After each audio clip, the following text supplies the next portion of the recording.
कहानी की शुरुआत में हमें अमेरिका में उस रात को दिखाया जाता है जिस रात में हैलोवीन की पार्टी होने वाली थी। यहाँ पर हमें कोरी नाम करके एक लड़के को दिखाया जाता है जो एक परिवार के घर पर जाता है। दरअसल ये जो परिवार था ये अपने बच्चे को घर पर छोड़ करके हैलोवीन पार्टी में जा रहा था, इसलिए कोरी इस घर पर आया था ताकि वो उस बच्चे की देख रेख कर सके। जब उस बच्चे का जो परिवार था वो पार्टी में चला जाता है तब वो बच्चा कोरी के साथ घर पर अकेला था। रात में टीवी देखते हुए ज्यादा समय बीत जाता है तो कोरी कहता है कि अब तुम्हारे सोने का समय हो गया है, लेकिन वो बच्चा कहता है कि नहीं, मुझे मूवी देखना है, मैं नहीं सोऊंगा। इसके बाद कोरी उठ करके किचन में चला जाता है फ्रिज में से कुछ सामान निकाल करके खाने के लिए। तभी उसे एक आवाज सुनाई देती है और जब वो जाकर के चेक करता है तब उसे वो बच्चा कमरे में नहीं दिखाई दे रहा था। ठीक उसी समय कोरी को ऊपर के साइड से उस बच्चे की आवाज सुनाई देती है। इसके बाद वो ऊपर जाता है और उस बच्चे को ढूंढते हुए एक कमरे के अंदर चला जाता है। कमरे के अंदर चले जाने के बाद बाहर से वो बच्चा दरवाजे को बंद कर देता है। कोरी गुस्सा हो जाता है और उस बच्चे से कहता है कि दरवाजे को खोल दो, मुझे बाहर आने दो। लेकिन वो बच्चा दरवाजे को नहीं खोल रहा था, बस वो कोरी की बातों को सुन करके हंस रहा था। ठीक उसी समय उस बच्चे के माता पिता भी घर पर आ चुके थे। कोरी लात मार करके दरवाजे को खोलता है और दरवाजा जा करके गलती से बच्चे को लग जाता है, जिसके बाद वो बच्चा सीधा जा करके नीचे गिरता है और उस बच्चे की मौत हो जाती है। हालांकि ये हादसा अनजाने में हुआ था, लेकिन फिर भी पुलिस आ करके कोरी को उठा ले जाती है। सीन कट होता है और हमें लोरा नाम करके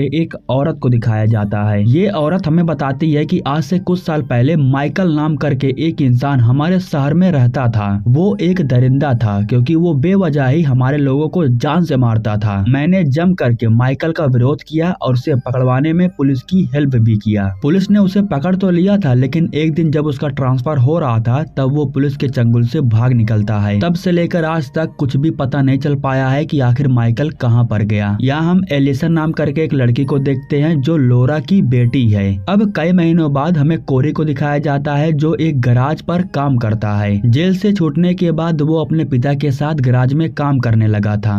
यहाँ पर उसके पिता उसे एक बाइक दे देते हैं क्योंकि वो साइकिल से काम पर आता था और उसे काम पर आने में लेट हो जाता था। छुट्टी लेने के बाद जब वो घर जा रहा था तो घर जाने से पहले वो ड्रिंक करने लगता है। उसी समय यहाँ पर कुछ लड़के आते हैं और वो कोरी से कहते हैं कि तुम हमारे लिए बियर ला दो, क्योंकि इन लड़कों का कार्ड एक्सपायर हो गया था, लेकिन कोरी इनका बियर लाने से इनकार कर देता है। दरअसल ये सभी लड़के इसी शहर के थे और इन लोगों को कोरी के करतूतों के बारे में मालूम था। ये लोग कोरी से कहने लगते हैं कि तुम सिर्फ बच्चों का शिकार ही कर सकते हो। यह सुनने के बाद कोरी बहुत ज्यादा गुस्सा हो जाता है, लेकिन अभी भी वो शरीफ बना हुआ था, वो इन लोगों से बदतमीजी नहीं कर रहा था। लेकिन ये लोग उसके साथ बदतमीजी कर रहे थे और तभी यहीं पर लोरा आ जाती है जो इन लड़कों को डांटती है और इन्हें यहाँ से जाने के लिए कहती है। लोरा ने अपने हाथ में चाकू ले रखा था और वो कोरी से कहती है कि तुम इनके टायर को खराब कर सकते हो। कोरी भी जा करके बदला लेने के लिए टायर्स को खराब कर देता है। इसके बाद लोरा कोरी को लेकर के हॉस्पिटल में जाती है मलहम पट्टी करने के लिए। यहाँ पर एलिसन पहली बार कोरी को देखती है और कोरी उसे पसंद आ जाता है। जब डॉक्टर कोरी का इलाज कर रहा था उसी बीच गलती से सारा सामान नीचे गिर जाता है। सामान गिरने की वजह से जो डॉक्टर था वो एलिसन के ऊपर गुस्सा हो जाता है और एलिसन को भला बुरा बोलने के बाद यहाँ से चला जाता है। जिसके बाद कोरी कहता है कि डॉक्टर को ऐसा नहीं बोलना चाहिए था। डॉक्टर के चले जाने के बाद एलिसन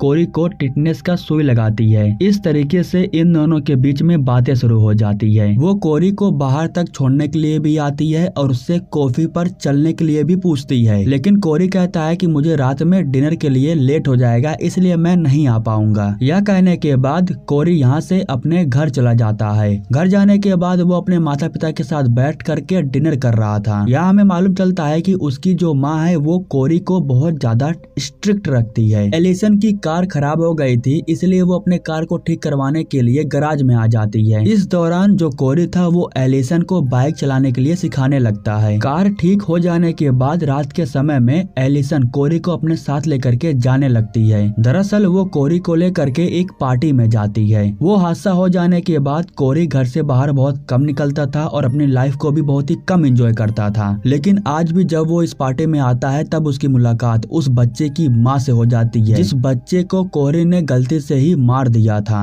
उसकी माँ जैसे ही कोरी को देखती है वो बहुत ज्यादा भड़क जाती है और कोरी को भला बुरा बोलना शुरू कर देती है। इन बातों को सुनना बर्दाश्त के बाहर था, इसलिए कोरी गुस्से से बाहर चला जाता है। एलिसन को जब मालूम चलता है तो वो रोकने के लिए कोरी के पास आती है। लेकिन यहाँ पर कोरी उल्टा एलिसन के ऊपर ही गुस्सा था। वो कहता है कि तुमने ही मुझे यहाँ पर लेकर के आया। यह कहने के बाद वो एलिसन को छोड़ करके यहाँ से जाने लगता है। तभी रास्ते में कोरी की मुलाकात उन लड़कों से हो जाती है जिनसे वो पहले भी मिल चुका था। यहाँ पर ये लोग कोरी को भला बुरा बोल करके उसे मारने लगते हैं, उसे परेशान भी करते हैं। इस दौरान गलती से कोरी ब्रिज के नीचे गिर जाता है। अब इन लड़कों को लगा कि शायद वो मर चुका है या फिर काफी ज्यादा जख्मी हालत में हो चुका है, इसलिए ये लोग फौरन यहाँ से भाग जाते हैं। इधर जब कोरी बेहोशी की हालत में था तभी कोई आ करके उसे घसीटते हुए उठा ले जाता है। यहाँ पर एक बूढ़ा इंसान था जो कोरी को टनल के अंदर जाता हुआ देखता है। कुछ समय के बाद जब कोरी को होश आता है तब वो अपने आप को इस टनल के अंदर पाता है। वो जैसे यहाँ से बाहर निकलने की कोशिश करता है तभी सामने से कोई उसके गले को पकड़ लेता है। इसके बाद हमें मालूम चलता है कि वो इंसान कोई और नहीं बल्कि माइकल है जो लोगों की हत्या कर रहा था। यहाँ पर जब वो कोरी की आंख में देखता है तो उसे कुछ दिखाई देता है, जिसके बाद वो कोरी को छोड़ देता है। उसको छोड़ देने के बाद कोरी भी भाग करके बाहर की तरफ आ जाता है। वो जैसे ही बाहर भाग करके आता है तभी यहीं पर वो बूढ़ा इंसान आ जाता है जो रात के समय में कोरी को देख रहा था। वो बौखलाया हुआ था। वो अपने पास से चाकू निकाल करके कोरी को मारने वाला था। वो बूढ़ा इंसान यही बोल रहा था कि आखिर उस इंसान ने तुम्हें छोड़ क्यों दिया। इस दौरान वो बूढ़ा इंसान कोरी को मारने की कोशिश करता है लेकिन कोरी उल्टा ही उसे ही मार देता है। अब उस इंसान को मारने के बाद कोरी भाग करके अपने घर आ जाता है। वो अपने आप को ठीक करता है और फ्रेश होने के बाद सीधा एलिसन के घर पर जाता है उससे मिलने के लिए। वो एलिसन से मिल करके उससे कहता है कि रात में जो कुछ भी हुआ उसके लिए मैं तुमसे माफी मांगना चाहता हूँ। मुझे समझ में नहीं आता है कि मैं क्या करूँ, क्योंकि लोग मुझे एक खूनी के नजर से देखते हैं। सिर्फ एक तुम ही हो जो मुझे इंसान मानती हो। माइकल की वजह से ही एलिसन के पिता और बहन की मौत हो गई है। एलिसन को घर छोड़ने के बाद कोरी सीधा उस जगह पर आता है जहाँ पर माइकल रहता है। यहाँ पर हम उस पुलिस वाले को देखते हैं जिसके साथ एलिसन डेट कर रही थी, लेकिन एलिसन अब इस पुलिस वाले को छोड़ चुकी है और वो कोरी के साथ में हो गई है। इसी वजह से ये पुलिस वाला कोरी का पीछा कर रहा था। कोरी इस पुलिस वाले के ऊपर हमला करके उस टनल के अंदर भाग जाता है। इसके बाद ये पुलिस वाला भी कोरी को मारने के लिए टनल के अंदर चला जाता है। अंदर जाने के बाद वो कोरी को पुकारता है और वो उसके ठीक सामने ही खड़ा था। कोरी जा करके उसके साथ फाइट करने लगता है और उसे पकड़ लेता है। इसके बाद चाकू लेकर के माइकल आता है और वो उस पुलिस वाले को जान से मार देता है। इस तरीके से एक बार फिर से खूनी खेल शुरू हो चुका था। यहाँ पर सीन कट होता है और हम उस डॉक्टर को देखते हैं जो एलिसन को बात बात पर ही डांटते रहता था। एलिसन की जो दोस्त थी वो भी उसके साथ में काम करती थी, लेकिन इस समय उसने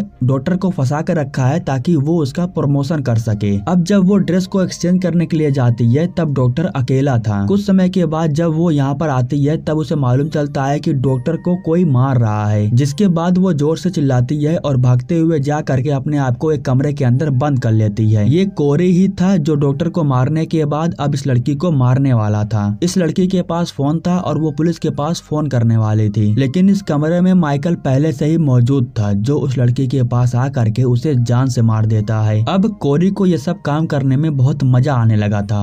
वो लोगों की जान लेने में एक्सपर्ट बनता जा रहा था। रात में जब वो एलिसन को लेकर के बाहर घूमने के लिए आया हुआ था तब यहाँ पर टॉम नाम करके दुकान पर जो लड़का था वो बाहर आ करके इन दोनों को भला बुरा बोलने लगता है। वो कोरी से ये कहता है कि तुम सिर्फ बच्चों को ही मार सकते हो। माइकल एक आम इंसान था लेकिन एलिसन की माँ ने ही उसे पागल कर दिया। यह सुनने के बाद कोरी को गुस्सा आता है और वो दूसरे ही दिन माइकल के पास आ करके उसके पास से उसका मास्क छीन लेता है। वो माइकल से ये कहता है कि तुम्हें इस मास्क की कोई जरूरत नहीं है। मास्क छीन लेने के बाद वो सीधा उन लड़कों के पास आता है जो लड़के उसे परेशान करते थे। जब ये सभी लड़के कोरी को देखते हैं तो उसे मारने के लिए उसका पीछा करते हुए गराज तक आ जाते हैं, लेकिन कोरी तो बस इन लोगों को यहाँ तक लाने के लिए प्लान बना रहा था। वो तो जाल बिछा करके इन लोगों का बस शिकार करना चाहता था और ये लोग उसके जाल में फंस भी जाते हैं। इन लड़कों के बीच में जो दो लड़कियां थी वो इन दोनों को ही जान से मार देता है। एलिसन के पिता भी गराज के ऑफिस में बैठे हुए थे, तभी यहीं पर जिमी आता है और चिल्लाते हुए कहता है कि मुझे बचा लो। कोरी के पिता उसे गन देते हैं और अपने हाथ में भी गन लेकर के बाहर आते हैं। कोरी के पिता जैसे ही बाहर आते हैं तभी यहीं पर कोरी उनके सामने आकर के खड़ा हो जाता है। जिम्मी गन तान देता है और कोरी को शूट करता है, लेकिन गोली जा करके कोरी के पिता को लग जाती है। इस तरीके से कोरी के पिता की मौत हो जाती है, लेकिन अगले ही पल पीछे से कोरी आ करके जिम्मी को भी जान से मार देता है। इस तरीके से इन सभी दोस्तों का शिकार करने के बाद कोरी यहाँ से चला जाता है। वो यहाँ से सीधा घर जाता है और चाकू चाकू लेने के बाद वो अपनी माँ को भी जान से मार देता है। हमें टॉम को दिखाया जाता है जो इस समय रेडियो ऑफिस में बैठा हुआ था, लेकिन तभी यहीं पर टॉम को मारने के लिए मास्क लगा करके कोरी यहाँ पर आ जाता है और वो टॉम को बहुत ही बुरी तरीके से जान से मार देता है। इधर जो एलिसन थी वो बाहर बैठ करके कोरी का इंतजार कर रही थी क्योंकि वो उससे मिलने के लिए आने वाला था। काफी समय बीत जाता है लेकिन कोरी उससे मिलने के लिए अभी तक नहीं आता है। इधर उसकी जो माँ थी वो एलिसन का इंतजार कर रही थी। कुछ समय के बाद अचानक से वो अपने गन को बाहर निकालती है। इसके बाद वो फोन से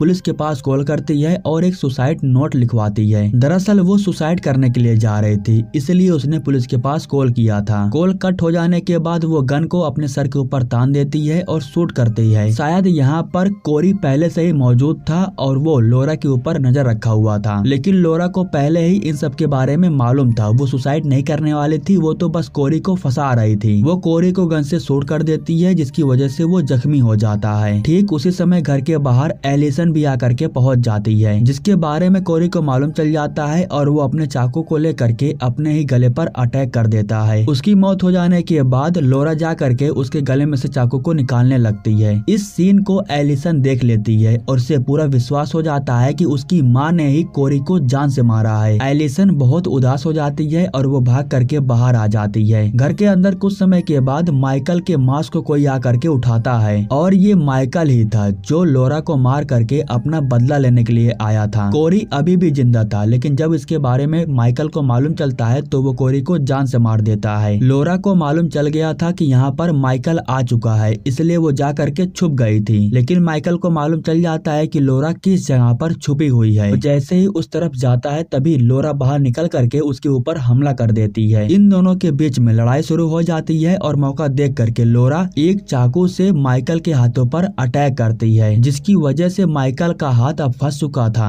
इसके बाद लोरा मौका देख करके चाकू से उसके दूसरे हाथ पर भी हमला करती है, जिसकी वजह से अब वो पूरी तरीके से फंस चुका था, वो अपने आप को छुड़ा नहीं पा रहा था। इसके बाद लोरा अपने हाथ में चाकू ले करके उसके चेहरे पर से मास्क को हटाती है। वो माइकल के चेहरे को देख चुकी थी, वो उसे जान से मारने वाली थी, लेकिन तभी माइकल अपने हाथ को छुड़ा करके लोरा के गले को पकड़ लेता है। वो उसके गले को दबा करके उसे जान से मारने वाला था, लेकिन तभी यहीं पर एलिसन आ जाती है और वो माइकल के हाथ को ही तोड़ करके अपनी माँ को बचा लेती है। कुछ समय के बाद जब यहाँ पर पुलिस फोर्स आती है तब उन्हें मालूम चलता है कि माइकल की मौत हो चुकी है। इसके बाद लोरा माइकल के लाश को अपने कार के ऊपर बांध देती है, उसे लेकर के गैराज के पास जाती है और यहाँ पर पूरे शहर के लोगों को इकट्ठा करती है ताकि लोगों के अंदर माइकल के नाम से जो खौफ है वो हट सके। यहाँ पर सभी लोग माइकल को अपनी आंखों के सामने मरता हुआ देखते हैं, जिसके बाद अब किसी के भी अंदर माइकल का खौफ नहीं था। और इसी के साथ ये कहानी भी यहीं पर समाप्त हो जाती है। दोस्तों, हमारे YouTube चैनल को सब्सक्राइब करने के लिए आप लोगों का दिल से शुक्रिया।